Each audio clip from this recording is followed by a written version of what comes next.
என் பேர் பிரணிதா. அம்பேத்கர் நகர்லேருந்து பேசுறேன். நான் சாதாரண ஓட்டு வீட்ல இருக்கேன். ஈபி பிரச்சனையால இப்போ மாசம் மாசம் எங்களுக்கு இதுவரைக்கும் முன்னாடி மாசம் பார்த்தீங்கன்னா, ரூ. 1250 வந்துச்சு.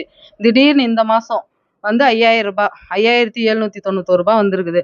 நான் சாதாரணமா ஓட்டு வீட்ல தான் குடியிருக்கிறேன். வாஷிங் மிஷின், ஏசி இந்த மாரி எதுவுமே யூஸ் பண்ணல. யூஸ் பண்ற வீட்ல கூட இந்த அளவுக்கு வரல. நான் ஈபில போய் கேட்கும்போது, ஒயரிங் இது ஃபால்ட்டுன்னாங்க. ஒயரிங் ஒரு டைம் மாத்தணும். எல்லாமே பண்ணி பார்த்தோம். ஆனாலும் அதே தொடர்ச்சியா எனக்கு அதிக அளவுல தான் வருது.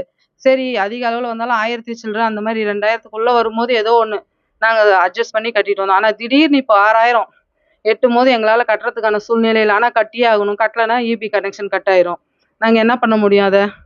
நாங்க இவ்வளோ ஏழ்மையில இருந்தும் அத கடன் வாங்கி ஒரு இடத்துல இருந்து கட்ட வேண்டியது வருது. தொடர்ச்சியாவே இந்த மாரியே வந்துட்டு இருக்கிறதுனால கேட்டதுக்கு இப்படிதான் வரும்னு சொன்னாங்க.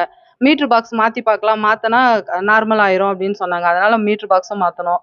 ஒயரிங் ஃபால்ட்டா இருக்கும். பழைய ஒயரிங்கு அதனாலன்னாங்க. அதனால ஒயரிங்கும் மாத்தி வச்சோம். எல்லாம் பண்ணியுமே தொடர்ச்சியா இதே அளவுல தான். 1700, 1500, 1600 அந்த மாரி தான் வந்துட்டு இருந்துச்சு தொடர்ச்சியாவே. ஆனா ரொம்ப வேரியேஷனா இப்போ வந்து 5700 சில்ற வந்திருக்கு. 6000 எட்டிருச்சு.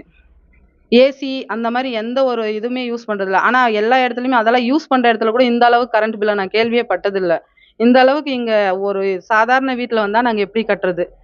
இந்த பிரச்சனைய வந்து மேல யோசிச்சு பார்த்து எங்களுக்கு கரெக்ட்டான நடவடிக்கை இது பண்ணணும்னு கேட்டுக்கொள்வோம்.